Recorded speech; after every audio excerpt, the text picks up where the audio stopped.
Halo teman-teman, bantu channel ini untuk berkembang ya.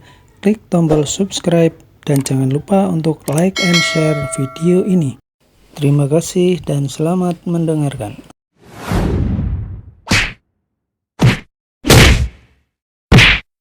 Bab 901, Aturan. Sepertinya kali ini keluarga Lowell berhasil menemukan orang yang tepat. Yang satu lagi bagaimana? Tanya Finza sambil memicingkan matanya. Yang satu lagi pemuda bernama Roger Morgan, si atlet mandiri yang pakai baju hitam itu. Ucap Kenzo lagi. Finza mengangguk, Pak Polan dan Pak Gustav juga saling memandang, kemudian mengangguk. Gerakan Roger tadi membuatku merasa familiar terus. Gumam Pak Gustav pada dirinya sendiri sambil sedikit mengernyit.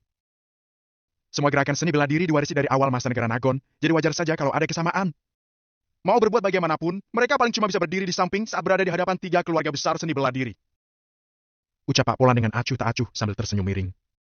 Dia berkata demikian bukan karena dia sombong ataupun memandang rendah orang lain, dia hanya menyatakan kebenarannya. Lagi pula, ini juga merupakan kebenaran yang diakui oleh seluruh kota Vero.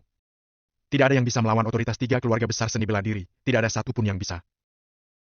Menurutku, kompetisi ahli bela diri tahun ini pasti akan seru sekali. Finza mengusap-usap dagunya sedikit, lalu bangkit dan berjalan pergi. Setelah makan malam, para partisipan kembali ke kamar mereka masing-masing untuk beristirahat. Valentino dan Erika juga kembali ke kamar mereka. Saat tiba di kamar, suasana keduanya hari ini agak canggung. Semalam, mereka berdua hanya sekadar membersihkan badan lalu langsung tidur. Akan tetapi, itu karena kemarin mereka tidak melakukan olahraga apapun, jadi mereka pun tidak berkeringat sama sekali. Tapi hari ini mereka agak berkeringat setelah berpartisipasi dalam beberapa pertandingan. Kalau tidak mandi, mereka tidak akan bisa tidur dengan nyaman. Namun kalau mandi, sudah bisa dibayangkan betapa canggungnya mereka nanti. Anu, ucap Erika dengan ragu-ragu sambil melirik Valentino. Kalau keadaannya bukan seperti ini, Erika sudah pasti akan berbicara dengan Valentino dengan nada memerintah. Tapi sekarang, dia sama sekali tidak bisa menggunakan nada bicara seperti itu. Valentino melambaikan tangannya dengan ringan dan berkata dengan acuh tak acuh. Tidak apa, kamu mandi di sini saja, nanti aku mandi di kamar Kelvin saja. Beneran tak apa? Ucap Erika dengan ragu-ragu. Iya, kamu pakai saja kamar mandinya. Setelah berkata demikian, Valentino berbalik dan berjalan keluar dari kamar. Erika melihat punggung Valentino dan ragu-ragu ingin mengatakan sesuatu, tapi pada akhirnya dia tetap tidak mengatakan apa-apa. Setelah meninggalkan kamar, Valentino berjalan lurus menuju kamar Kelvin. Saat melewati kamar seseorang, Valentino mendengar suara bising dari dalamnya. Kakek, pokoknya kakek harus balaskan dendamku. Valentino mendengar suara gertakan seseorang, pemilik suara itu tak lain adalah Hansen. Dalam pertandingan seperti ini, mana bisa balas dendam secara pribadi karena kekalahanmu sendiri? Kamu pasti tahu aturan ini, kan? Sekarang kita hanya bisa berharap Regi dari keluarga Gunawan yang berteman dengan kita itu bisa membantumu membalaskan kekalahanmu. Terdengar suara Pak Justin. Valentino berjalan perlahan sambil mengingat-ingat nama Regi ini. Setelah kembali ke kamarnya nanti, dia akan menanyakan tentang orang ini kepada Erika. Di saat yang bersamaan di kamar Hansen. Hansen sedang berbaring di atas kasur, luka-lukanya belum pulih dan wajahnya terlihat sangat suram. Hatinya dipenuhi amarah yang meluap-luap tiap dia memikirkan saat di mana Valentino menginjak wajahnya di depan ribuan orang penonton. Kamu sendiri pasti tahu soal aturan yang berlaku bagi para atlet bela diri. Karena sekarang posisi keluarga Lowell di depan kita, kita harus memperlakukan mereka dengan sopan. Kamu juga tahu kalau peringkat mewakili status keluarga, kan? Kita tidak boleh melanggar aturan ini. Kalau tidak, keluarga Chandra akan dihina semua orang. Ucap Pak Justin itu dengan tidak berdaya, diiringi helaan napas panjang. Segala sesuatu di bidang apapun pasti ada batasnya. Di lingkaran atlet bela diri di kota Vero, yang terpenting bagi mereka adalah harus mematuhi aturan yang berlaku. Kalau tidak ada yang mematuhi aturan ini, kompetisi ahli bela diri ini akan kehilangan maknanya. Karena itu, tidak ada yang berani asal-asalan melanggar aturan. Tapi aku tidak terima! Seru Hansen sambil menggertakkan giginya. Kamu tidak usah khawatir begitu. Meskipun keluarga Lowell sudah maju ke 13 besar, bukan berarti posisi mereka sudah aman sepenuhnya. Kalau Leno terluka parah atau cacat di pertandingan besok, status keluarga Lowell juga akan jatuh ke posisi awal lagi. Dan pertandingan besok adalah masalah hidup dan mati, jadi nasib Leno tidak akan berakhir sebaik hari ini. Begitu mengucapkan kalimat ini, kilatan suram langsung muncul di mata Pak Justin itu. Melihat cucunya dipukuli seperti ini, tidak mungkin dia tidak merasa marah. Kakek kenal sama Pak Gustav, kan? Kakek harus bantu aku menyampaikan masalah ini. Ucap Hansen dengan marah. Pak Justin mengangguk. Meskipun dia tidak mengatakan apa-apa, di wajahnya terpasang ekspres yang suram. Hanya duduk dia menerima ketidakadilan dengan bulat-bulat tanpa membalas dendam bukanlah gaya seorang pria sejati. Saat Valentino meminta untuk mandi di kamar Kelvin, tentu saja Kelvin mengiyakan dengan senang. Kelvin yang merupakan seorang anggota keluarga Lowell malah tanpa ragu keluar dari kamar mandi untuk membiarkan Valentino mandi terlebih dahulu. Kak Leno pakai saja kamar mandinya dulu, biar kakak bisa cepat balik ke kamar dan tidur lebih awal. Semua harapan keluarga Lowell ada pada kakak. Selama kakak bisa maju lagi, tidak ada yang akan berani menertawakan kami lagi di masa depan. Kelvin terlihat sangat sungguh-sungguh. Di kata-kata yang diucapkannya, bahkan tersirat sedikit nada memohon. Valentino mengangguk tanda mengerti, lalu masuk ke kamar mandi untuk mandi.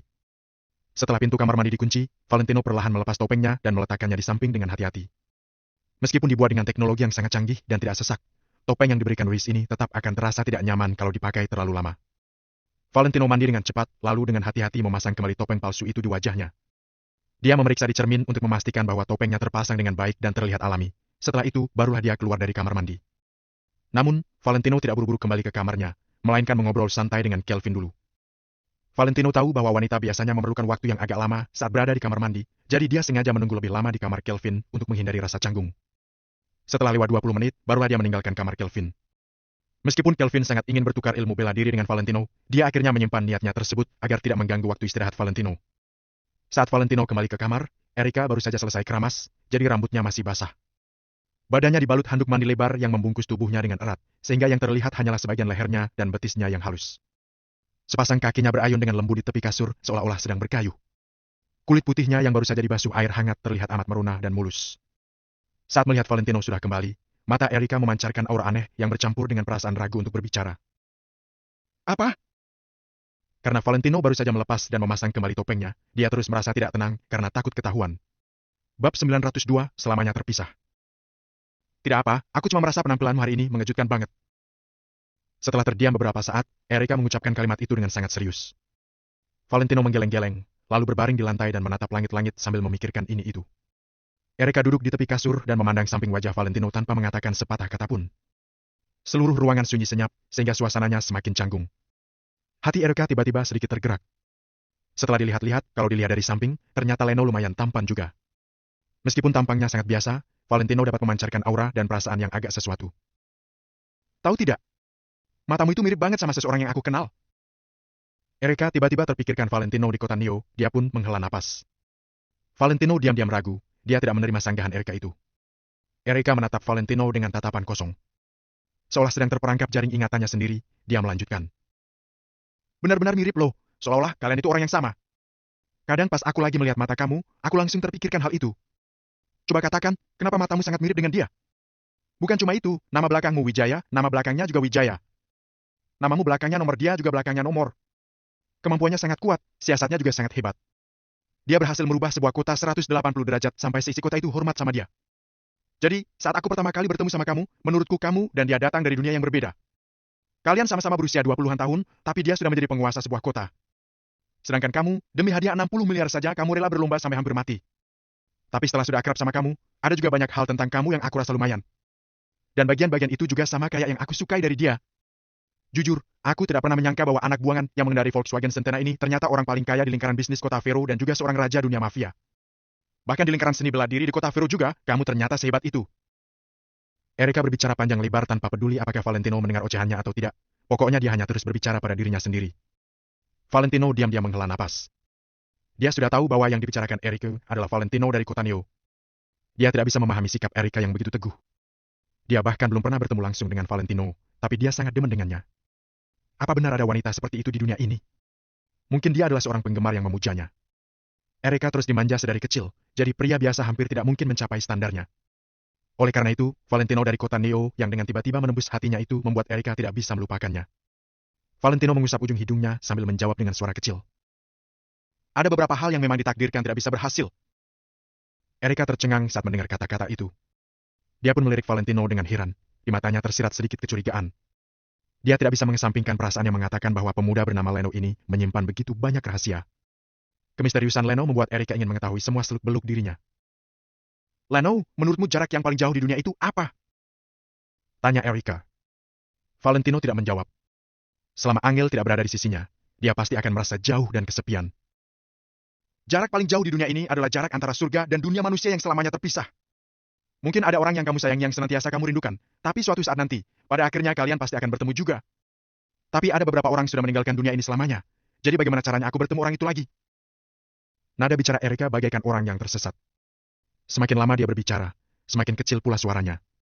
Pada akhirnya, suaranya berubah menjadi seperti suara kepakan sayap nyamuk atau lalat yang tidak terdengar jelas. Setelah terdiam cukup lama, baru Valentino berkata, Terkadang, mungkin tidak pernah bertemu lagi, malah lebih baik. Mungkin, ya? Erika menggelengkan kepalanya sambil tersenyum masam. Kemudian perlahan-lahan naik ke kasur seperti anak kucing yang terluka yang bersembunyi sendiri di sudut untuk menyembuhkan lukanya sendiri. Melihat Erika seperti ini, Valentino tiba-tiba merasa tidak enak. Namun, Valentino langsung menghapus pikiran itu secepat kilat. Dia adalah pria beristri, bahkan sebentar lagi dia sudah akan menjadi seorang ayah. Dia sama sekali tidak boleh sakit hati atas kesedihan wanita lain. Valentino merenung selama beberapa saat, kemudian dengan lihai mengganti topik. Kamu tahu orang bernama Regi tidak? Erika pun mengesampingkan rasa sedihnya dan menjawab. Regi Gunawan itu anak keluarga Gunawan, mereka salah satu dari 3 keluarga besar seni bela diri. Kekuatan bertarungnya sangat menakutkan, bisa dibilang dia termasuk yang paling hebat di kalangan seni bela diri Kota Vero. Di kompetisi bela diri musim lalu, dia berhasil mengalahkan banyak orang dan akhirnya maju ke 3 besar, kemudian mendapat juara ketiga. Valentino menanggapi dengan kaget. Dia sehebat itu? Pasti, lah. Bagaimanapun juga, dia adalah keturunan 3 keluarga besar seni bela diri. Mana mungkin kemampuannya cuma seperti seni bela diri biasa? Bukan cuma kemampuannya sendiri, tapi juga latar belakang seni bela diri turun-temurun keluarga mereka yang luar biasa itu. Kalau kamu tanding sama dia, kamu harus cari cara untuk menyerang dia dari samping. Taktik menyerangnya agak mirip dengan Hansen, mereka berdua sangat ganas dan mendominasi. Lupakan sajalah, percuma aku kasih tahu ini. Kalau kamu benar-benar tanding sama dia, mending kamu langsung menjauhkan diri dari dia saja untuk memastikan keselamatanmu sendiri. Saat mengatakannya, raut wajah Erika terlihat agak tidak berdaya. Meskipun Valentino bisa mengalahkan Hansen, Hansen jelas tidak dapat dibandingkan dengan Regi. Membandingkan mereka berdua bagaikan membandingkan 2 makhluk dari dunia yang berbeda, Hansen dan Regi sama sekali tidak berada di level yang sama. Kamu sebegitu tidak percayanya sama aku? Tanya Valentino. Kamu tidak tahu ya? Meskipun Hansen berada di peringkat ke-9, lawanmu akan jauh lebih sulit dilawan setiap kali peringkat kamu naik di 10 besar. Jarak antara lawanmu di peringkat ke-7 dan ke-6 saja mungkin terpaut sangat-sangat jauh seperti jurang. Ini bukan masalah percaya sama kamu atau tidak, tapi Regi itu, sudahlah, selama kamu bisa masuk perempatan final, itu sudah cukup. Erika tidak ingin membicarakan hal ini lebih jauh lagi. Untuk apa meneliti orang yang sudah pasti tidak akan dilawan? Bukankah itu hanya akan membuang-buang waktu? Valentino juga mengangguk dan tidak mengatakan apa-apa lagi, tapi otaknya sibuk memikirkan ini itu. Erika juga terdiam cukup lama, tapi dia tiba-tiba berkata, kakimu mau dipijat tidak? Tidak usah. Valentino berdeham untuk menyembunyikan rasa canggungnya, lalu melambai-lambaikan tangannya sebagai isyarat menolak. Apa-apaan kamu? Kamu kira aku akan mengingkari janji? Kalau pertandingannya sudah selesai, aku pasti akan pijat kakimu. Begitu mengucapkan kata terakhir, Erika langsung menutupi kepalanya dengan selimut. Valentino menggelengkan kepalanya dengan tak berdaya, lalu meletakkan tangannya di bawah kepala sambil melihat ke langit-langit dan memikirkan berbagai hal dalam diam. Valentino menganalisis kekuatan para seni yang ditontonnya di siang hari dan mengingat-ingat keterampilan bertarung mereka baik-baik di dalam ingatannya. Langit sudah gelap gulita. Pulau Vero yang sumber energi utamanya adalah sinar matahari dan baterai itu pun telah memadamkan semua lampunya untuk menghemat daya. Bab 903, Orang Hebat Keluarga Gunawan. Dari atas, seluruh Pulau Vero tampak gelap dan hening. Seakan-akan ada seekor binatang buas di malam yang gelap, sedang berdiam diri di tengah laut dan memancarkan aura bahaya yang menakutkan. Bebatuan di pinggir pulau terus-menerus dipukul ombak sehingga menghasilkan suara.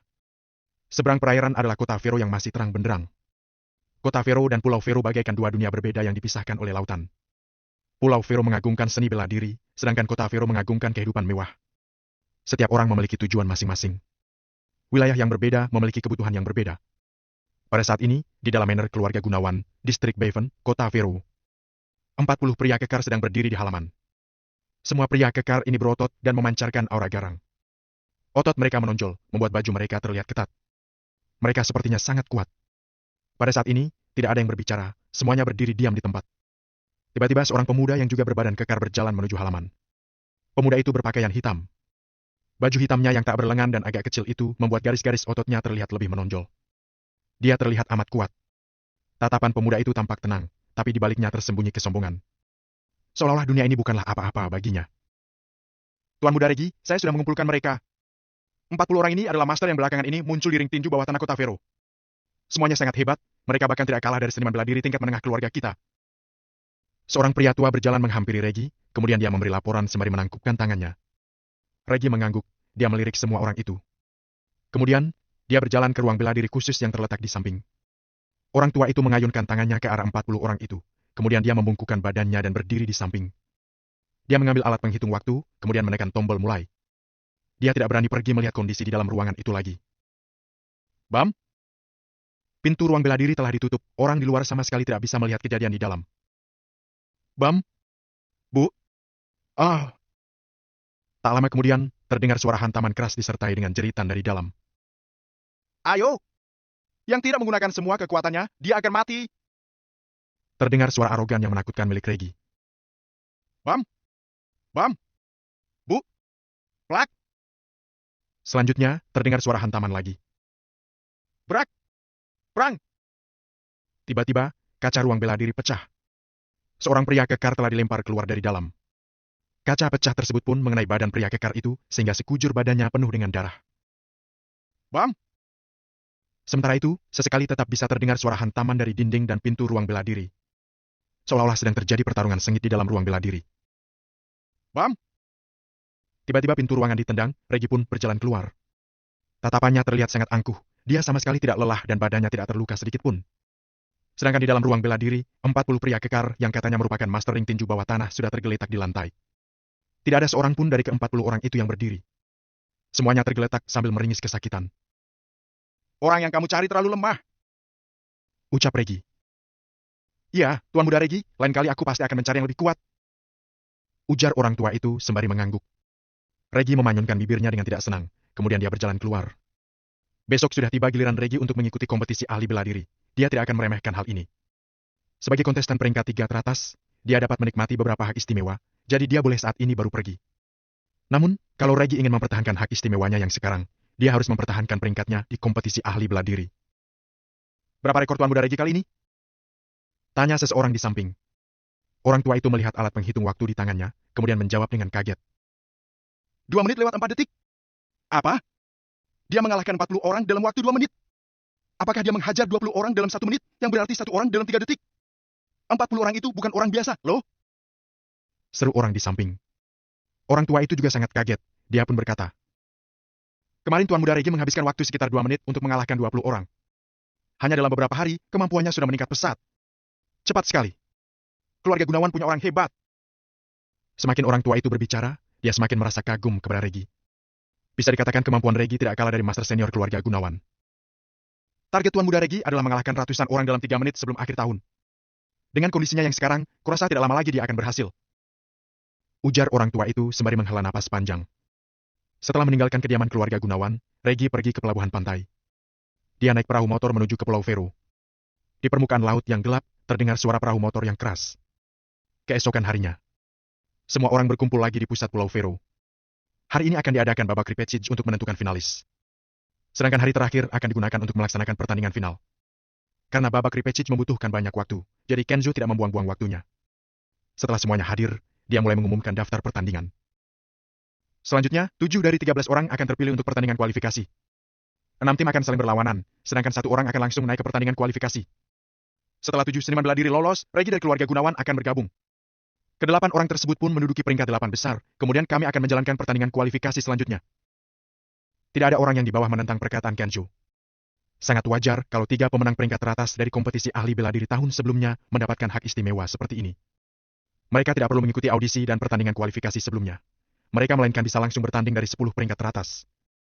Valentino melihat sekeliling. Matanya melirik ke tempat duduk keluarga Gunawan sekilas, tapi dia tidak tahu yang mana adalah Regi. Dia tidak datang, orang hebat seperti dia sangat arogan, ujar Erika sambil memanyunkan bibirnya. Valentino mengangguk, kemudian segera memalingkan pandangannya. Cepat atau lambat, Valentino tetap harus menghadapi Regi, jadi Valentino juga tidak terburu-buru. Kemarin aku sudah memberitahu kalian tentang peraturannya, jadi hari ini tidak kulang lagi. Pertandingan kualifikasi untuk menentukan peringkat 8 besar akan dimulai sekarang. Babak pertama, Roger Morgan akan bertanding dengan Vendro Leo. Begitu Kenzo selesai berbicara, 2 orang yang namanya dipanggil segera naik ke atas panggung. Valentino melihat ke arah pemuda berbaju hitam. Dia adalah Roger. Hari ini Roger tetap berpakaian hitam, seolah-olah dia ingin menyembunyikan dirinya di dalam kegelapan. Tahun lalu Vendro berada di peringkat 12, kan? Sepertinya ini pertama kalinya aku melihat pria bernama Roger itu. Kemarin aku sudah memperhatikannya. Dia sama seperti Leno dari keluarga Lowell, ini pertama kalinya mengikuti kompetisi ahli bela diri. Dia bisa bertahan sampai sekarang berarti kemampuannya lumayan hebat. Ternyata ada seniman bela diri biasa yang hebat juga. Hai MPH. Sebelumnya dia hanya beruntung karena dia bertemu dengan lawan yang tidak terlalu hebat. Sekarang dia bertemu dengan Vendro, jadi kurasa dia akan dieliminasi. Penonton di bawah mulai membahas dan memprediksi hasil pertandingan Roger dengan Vendro. Tentu saja kebanyakan orang akan berpihak pada Vendro dan tidak terlalu memperhatikan Roger. Audi di belakang panggung sangat tidak berperasaan. Bab 904, kesadaran akan kematian. Namun, Valentino tidak menyetujui pembahasan orang-orang di sekitarnya. Dia hanya fokus mengamati arena tanding dengan ekspresi mengernyit. Air tenang menghanyutkan, Valentino merasakan perasaan seperti itu dari Roger. Mereka berdua berdiri di arena tanding. Fendro menangkupkan tangannya kepada Roger sebagai tanpa hormat sebagai pesilat. Namun, Roger tidak bergerak, dia tidak bermaksud untuk membalas, seolah-olah Fendro tidak berhak menerima penghormatan darinya. Sebagian besar orang tampak mengernyit. Tidak masalah kalau Fendro tidak memberi penghormatan layaknya pesilat, tetapi dia sudah memberikan hormat sembari menangkupkan tangan, tetapi Roger malah tidak membalasnya. Tindakannya agak keterlaluan. Fendro agak canggung, penghormatan pesilat tidak dibalas, ini sama seperti penghinaan. Penghinaan di antara sesama pesilat tentunya harus diselesaikan dengan pertarungan dan kekuatan bela diri. Jadi, Fendro memendam amarahnya, dia mengumpulkan segenap kekuatannya, kemudian menyerang Roger terlebih dahulu. Fendro menghentakkan kakinya perlahan-lahan, kekuatannya yang terkumpul pun semakin besar. Tap, tap, tap. Seluruh arena tanding penuh dengan suara hentakan kaki Fendro. Shoot! Saat jaraknya sudah dekat dengan Roger, Fendro melayangkan tinju kanannya yang disertai dengan kekuatan angin. Tinju yang kuat dan berat ini langsung dihantamkan ke arah kepala Roger. Sementara itu, Roger tampak tersenyum sinis, dia mengulurkan telapak tangannya, kemudian langsung mendorong tinju dari Fendro. Kemudian dia mengepalkan telapak tangannya, lalu dengan cepat diarahkannya ke batang hidung Fendro. Bruk! Krak! Batang hidung Fendro patah dalam sekejap, kemudian darah mengalir dengan deras. Tulang hidung adalah bagian yang paling rapuh. Jika terluka parah, hidung akan terasa perih dan otak terngiang-ngiang. Fendro juga merasakan seperti itu. Sementara itu, gerakan Roger sangat cepat, dia tidak menunggu Fendro bereaksi. Kemudian langsung mengulurkan telapak tangannya lagi untuk mencekik leher Fendro. Shoot! Otot-otot tangan Roger tampak menonjol, dia mengangkat Fendro dengan sekuat tenaga. Mengangkat pria dewasa dengan satu tangan, kekuatan seperti itu sungguh mengerikan. Perlu diketahui, badan pesilat lebih kekar dari orang biasa, jadi tentu saja badan Fendro pun lebih berat. Sedangkan Roger sanggup mengangkat Fendro dengan santai.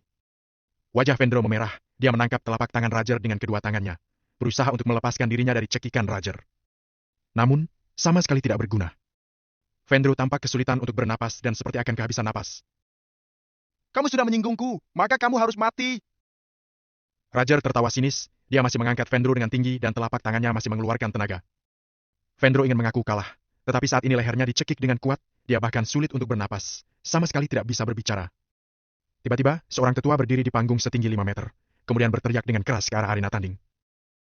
Kami menyerah! Kami mengaku kalah!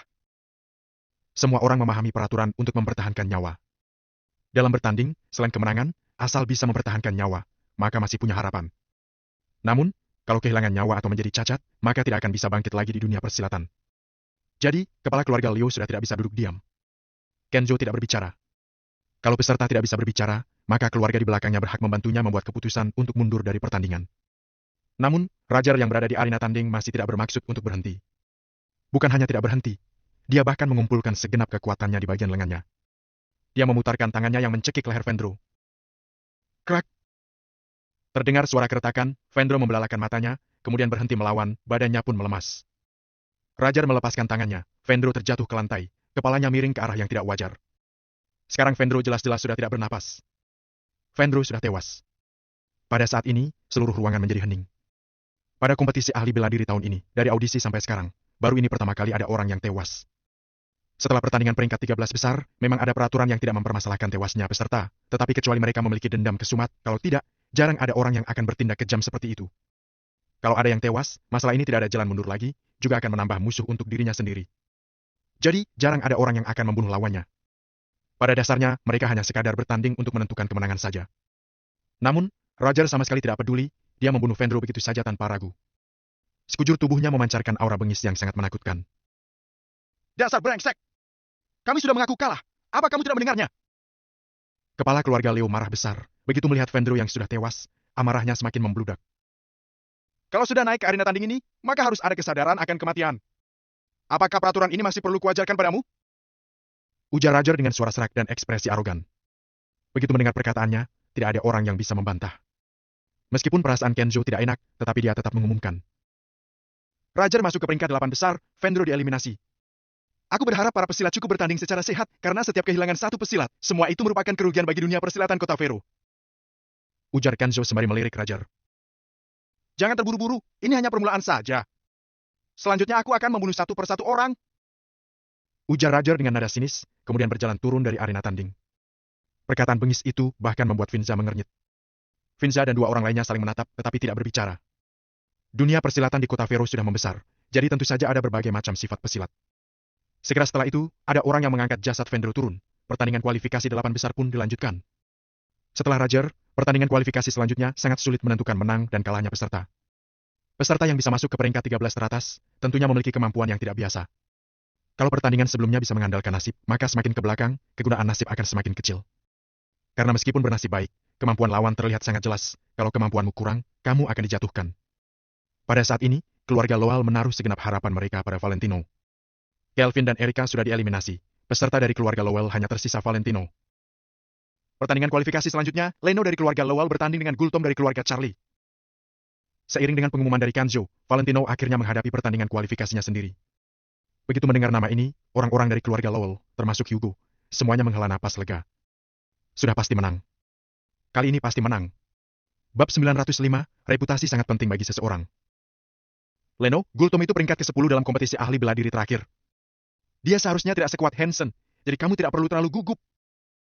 Jelas Erika pada Valentino. Gugup?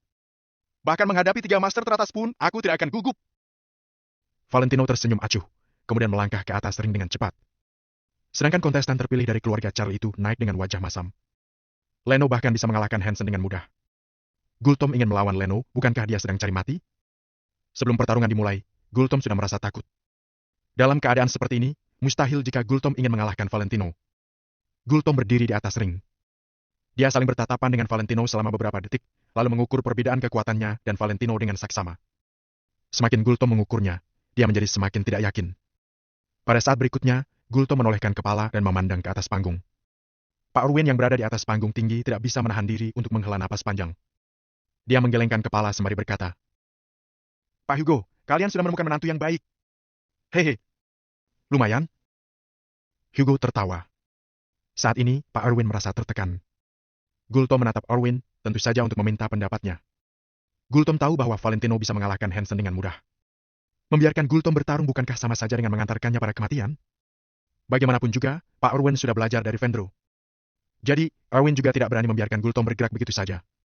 Jika Valentino juga menggila seperti Roger dan mencekik Gultom sampai mati, keluarga Charlie tidak akan punya tempat untuk menangis. Bagaimanapun juga, melatih seorang ahli bela diri yang hebat menghabiskan banyak uang dan energi.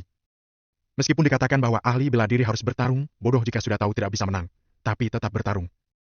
Pak Orwen mempertimbangkan sejenak, lalu perlahan berdiri dan berkata di hadapan para hadirin. Keluarga Charlie mengundurkan diri dan mengaku kalah. Seluruh penonton tercengang begitu perkataan ini dilontarkan. Setelah itu, diskusi para penonton yang terkejut pun terdengar. Sial! Leno menakuti keluarga Charlie sampai mereka langsung mengundurkan diri. Bukankah keluarga Charlie terlalu pengecut? Pengecut? Kalau kamu bukan pengecut, kenapa tidak kamu saja yang mencoba melawan Leno? Bahkan Hansen yang berada di peringkat 9 pun ditendang Leno dari ring dan dia belum pulih sekarang. Gultom sudah pasti bukan lawannya.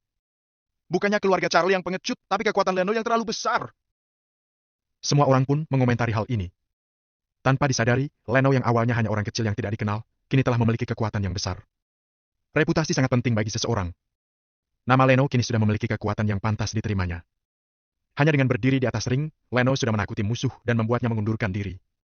Erika menatap Valentino dengan mata terbelalak, banyak pikiran yang berkelibat di dalam hatinya. Erika bahkan di dalam hatinya merasa bahwa perbedaan Leno dan Valentino dari kota Neo terus menyusut.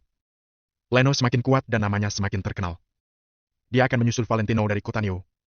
Kenzo menganggukkan kepalanya, lalu mengumumkan. Leno Wijaya dari keluarga Lowell menang dan masuk ke perempatan final. Bagus, bagus! Hugo sangat bersemangat sampai dia tidak bisa menahan diri untuk menggosok-gosok kepalan tangannya. Semua orang di keluarga Lowell bahkan lebih tidak bisa menahan diri untuk berseru. Leno masuk 10 besar. Valentino kini melaju ke perempat final dan menempatkan keluarga Lowell di 10 besar. Kegembiraan semacam ini tidak bisa dijelaskan dengan kata-kata. Valentino mengusap-usap ujung hidungnya, kemudian turun dari panggung dengan cepat. Memang agak mudah untuk melaju ke perempatan final ini. Hanya saja Valentino tidak pernah menyangka bahwa dia bisa mendapatkan kemudahan saat ini karena upaya sebelumnya telah membukakan jalan untuknya saat ini. Dia masuk kualifikasi lagi! Hansen duduk di kursi sambil menggertakkan giginya. Jangan khawatir, Tuan Muda Hansen. Kalau dia bisa tertawa sampai akhir, dia baru bisa mempertahankan posisinya. Kalau dia dibunuh seperti Vendro di pertarungan berikutnya, apa yang disebut perempatan final akan dibatalkan. Kata seorang pengikut yang ada di sebelah dengan tidak senang. Hansen mengangguk. Dia menatap Valentino dengan tatapan dingin. Selama Rigi mengerahkan kekuatan penuh, Valentino tidak akan memiliki kesempatan lagi. Pertandingan kualifikasi perempatan final ini berakhir dengan cepat. Sebenarnya, totalnya ada 6 pertandingan yang berlangsung. Satu orang diizinkan untuk masuk ke babak selanjutnya tanpa bermain. Jadi, jika dijumlahkan totalnya ada 7 orang. Ditambah dengan Regi dari keluarga Gunawan yang langsung masuk perempat final, maka jumlahnya menjadi 8 orang. Sekarang, mohon 8 pemain teratas naik ke atas panggung. Kenzo juga menantikannya saat ini. Sebagai senior di komunitas ahli bela diri Kota Vero, mereka merasa sangat senang melihat seni bela diri Kota Vero berkembang dan semakin banyak master bermunculan. Begitu Kenzo melontarkan kata-katanya, 7 ahli bela diri yang masuk dalam kualifikasi sebelumnya tidak berani menunda lagi. Mereka segera berjalan ke atas panggung. Pak Gustaf, di mana Regi? Kenzo menoleh dan memandang ke arah Pak Gustaf. Dia sudah datang. Pak Gustaf mengulurkan tangan dan menunjuk ke arah pintu. Wajahnya penuh dengan kegembiraan dan kebanggaan. Sebagai salah satu dari 3 keluarga besar seni bela diri di Kota Vero, bisa mendidik ahli bela diri yang kuat seperti Regi membuat keluarga Gunawan merasa terhormat. Para penonton tanpa sadar melihat ke arah jari Pak Gustaf.